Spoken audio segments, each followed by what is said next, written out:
I think there's something that is greatly overlooked when it comes to collecting six scale figures, vehicles, or anything for that matter. It's something I don't think collectors take stock in until they have a pretty well versed collection.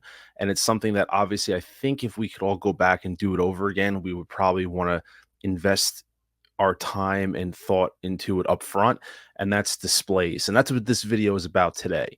I wanted to put together kind of a definitive beginner's buyer's guide to the different types of displays that are out there and the options that you might see as a collector, and just give a breakdown in terms of the pros and cons of each, and try to help you figure out and navigate which display setup might be the best for you and your collection. Hello, everyone. Mr. Mom Collectibles. I am back with another video. And as I said, I want to take a look at the factors to consider and the different elements that are out there when it comes to display cases. So, when putting this quick little video together, I wanted to try to think of a couple things like when I was collecting Hot Toys a couple years back. And Hot Toys have been the real catalyst for display cases for me. Everything else from sports memorabilia, things I've just hung on the wall or been in cubbies or, something on the desk. So Hot Toys are really the first ones that really have made me put like actual display cases in my room. So I wanted to put together a couple slides. If you are a beginner out there or someone that maybe is thinking about transitioning out of your display into something else, what are the factors and things that you have to consider, in my opinion? So I put together a little sheet right here. So a couple slides to go through. So the first one we want to take a look at are what exactly are the factors to think about. I put together four of them, and we'll kind of break them down pretty quickly. The first one is going to be obvious. It's going to be money. How much money are you willing to and able to actually invest in the displays themselves? The second one is going to be space.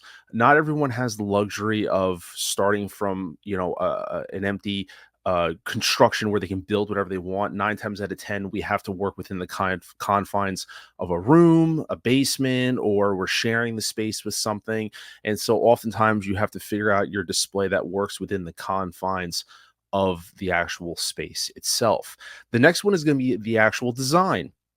How do you actually want your figures to look in terms of posing them, or how the design of the actual display looks, the color, the lighting, how much footprint of space that you want it to take up?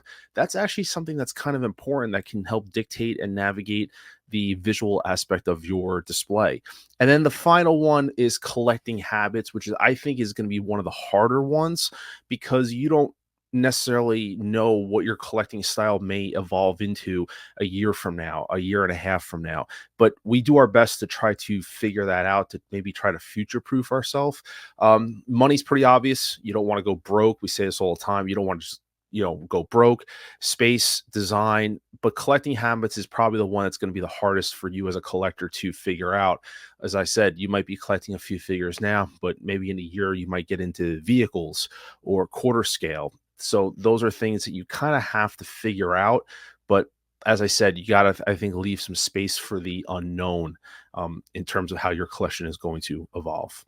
Now, the next slide I put together was pretty much kind of, I'm just going to say the three common display setups that are used for six scale. There is going to be many others, but for the sake of purposes of the video, I try to keep it to the greatest hits and the ones that you may see come up quite a bit when you're doing some research. There is other options out there, but I broke down three styles: IKEA, DIY, and ModuSpace. So the IKEA, the most common ones are the Detolfs, which are unfortunately pretty much discontinued, and then they're replaced with the Bladen, the Bladen, I can't even pronounce the name, so I apologize. The Bladen cases. So this is, and we'll dive into each of these as we go. The next one is the DIY, the do-it-yourself, which seems to be a very popular option. I currently have that. I've done numerous videos on this. This is the Muscle Rack DIY build. And then finally, arguably the most expensive option, which is ModuSpace, which I recently finally placed my order for and transitioned over into, and I made a video about that as well. So we're going to break down each of these three topics and kind of go through them and hopefully educate you a little bit more on each of these in hopes to help you make a more informed decision.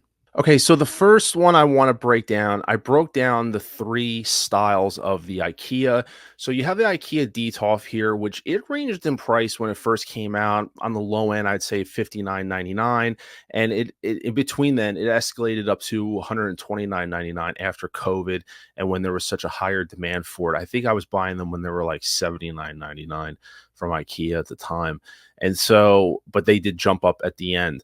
And you can see here the dimensions. It's a basically it was very bare bones. Put it together yourself. It was 4 panels of glass, very minimal rods set up for the shelving, and you could adjust. And you had fixed one, two, three shelves there that were all glass. You were able to buy aftermarket spacers and brackets to adjust the shelves if you had larger scale figures. That was kind of the drawback, where they worked for 6 scale but no vehicles, and really quarter scale or any figures of that nature, you really had to start adjusting the shelves.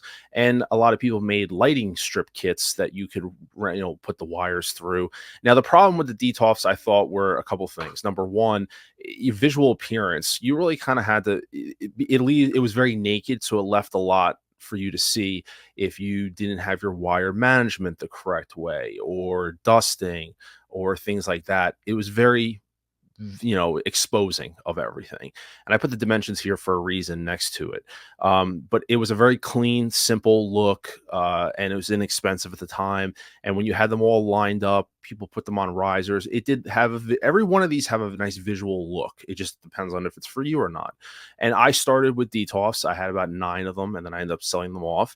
And the reason why I switched over from Detolfs is because they limited my collecting ability to buy bigger pieces like vehicles or just larger scale figures like the Golden Armor Wonder Woman with the wing expanded and things like that. I wasn't able to display them how I wanted to.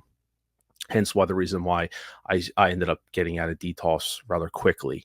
Now, the reason why I put the dimensions here is because IKEA often, when they discontinue something, they'll bring something out as its replacement, but it's not always the same. And in this case, it's the Bladen, which is the replacement case. Price is $79.99. But as you can see by the measurements, that's why I left them here. It's actually a smaller footprint in terms of the case. So even though it might visually look like a classed up version of a Detolf, the measurements are actually different, and it's actually smaller overall. Also, there is like this little framework here. So they try to make it look more classy and make it look visually more presentable.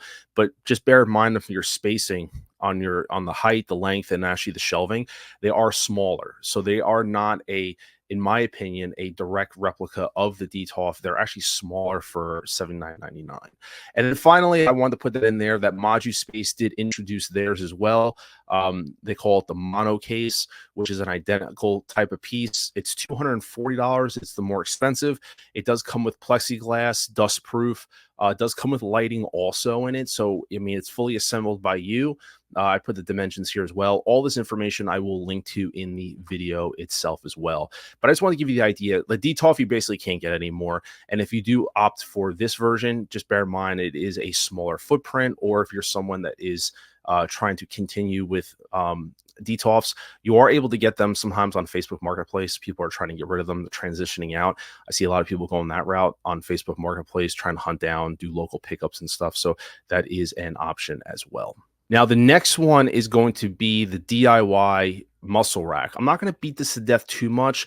I'm going to link some videos that I've done. I've done pros and cons, tips and tricks, and things like that. So you'll see links flooded up in the top of this video, and I'll link them in the description. So please check those out. I try to make as much resources as I could about this. But overall, this case, is something that people started doing in 2020. When they were trying to look for more options, they were stay at home doing stuff. So this is basically a muscle rack. It ranges anywhere between $79 and $150. This obviously you can also get them on sale, but the thing is, it's basically just a garage shelf racking system, and then you do all of the additional stuff yourself. If you opt for panels, plexiglass, lighting, bed sheets are velvet to wrap the sheets to give it a nicer look. I mean, the possibilities are endless on this, but then also is the price. 99 to $149 is not what the final price would be by any stretch of the imagination. You have to add in a cost for all these extra essentials and how far you actually want to take the build. Also, there's really no instruction manual on this, so there is more research to be needed, YouTube videos, things like that, and understanding what other collectors have done. But there's a lot of resources out there. I don't want to scare anybody out of this one, but like I said, I'll link some videos and things that I did if that can help anybody. I did a pros and cons video on it. I did my modifications to what I did to my racks behind me, things like that. So I'll definitely link all that stuff for anyone to check out.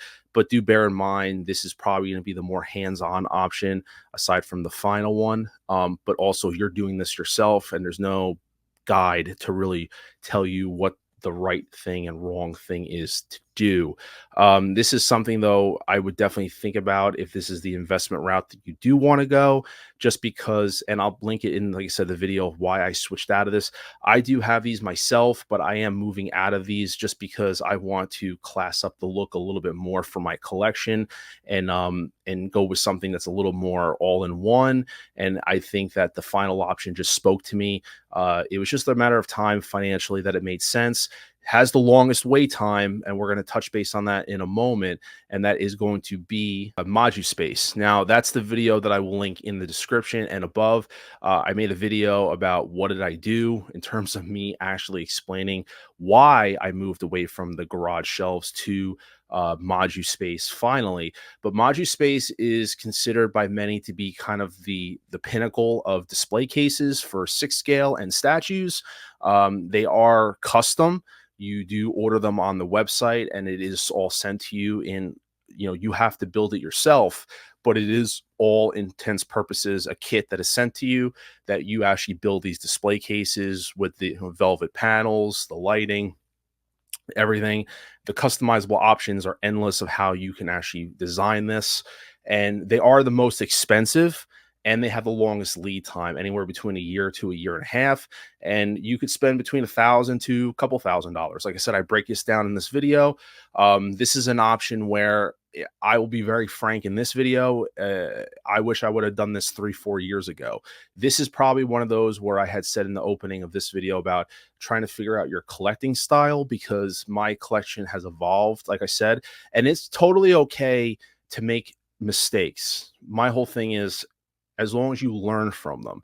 And obviously, I spent a lot of money on displays. I went from DTOFs to DIY to now ModuCase. So obviously, I spent a lot of money to learn those mistakes, but that's what part of collecting is. Okay. And if you're going to overspend on some things sometimes, and sometimes you have to make the mistakes yourself. You can listen to others time and time again, but sometimes you have to experience them yourself to fully understand. And I don't personally have a problem with that. As long as we learn from our mistakes, that's it. We're human. That's it. There's nothing wrong with that. And so, like, that's what I learned. Like, obviously, if I can go back 3-4 years ago and order ModuCases then, yeah, I would love to have done that. But I was very naive and not understanding. And to be frank, a lot of content creators weren't putting out this type of content for beginners that were coming into 6 scale collecting back in 2020. A lot of it was just streams and reactions to stuff that was going on, but there wasn't a lot of informational type videos like what I'm trying to make now for you who's watching this. And so it was kind of just trial and error, to be honest with you, just figuring out and just slowly graduating yourself up and out. And then finally, this is where I'm going to be in another year and a half, hopefully, that I'll have, a ModuCase set up, and I'll be happy and content with my collection. And I go through, like I said in the video, the reasons why I went this route and how I hopefully future-proof myself, because the space that I'm moving it into, I do have still room for expansion. And so that's something that I'm trying to think about. So as a collector, that is something to be mindful of is, take stock in your pre-orders, take stock in your existing inventory of figures. Do you plan on selling anything? Do you see vehicles in your future? I mean, these are all things that you have to kind of think about. And honestly, it's good to take the stock to think about how serious you are about the hobby. Is 6 scale going to be something that you just get like 1 or 2 figures a year and it's really not you're not involved in it as much, or is it something that you're very passionate about and you see yourself getting X amount of figures per year? I know for me, 4 years of collecting six scale, my figures have ramped up every year in terms of how many more I've gotten. I am curating more, I am being more selective, but I am still getting more product. And so that is one of the reasons why I moved to Module cases, amongst other reasons. Like I said, I've outlined in the video, but that's just my personal preference. Wrap up the video, like I said here. These are, like I said, the options to go with. There are other options out there, 100%. I'm not saying these are the end all be all, but these are probably going to be the three most common that you would see if you did some research in the Facebook groups or online and channels. But there is other options out there. There's IKEA Billy cabinets. There's other things from IKEA you can look at. That's the great thing about displays, is that you can really do whatever you want, be proud of it. But it is something that these are expensive figures. And that's one thing I really didn't take stock of early on, is that, we're spending really good money on figures. And my idea was, well, why would I spend $2,000-3,000 on displays when I could buy figures with that? Okay, yeah, that's true. Absolutely.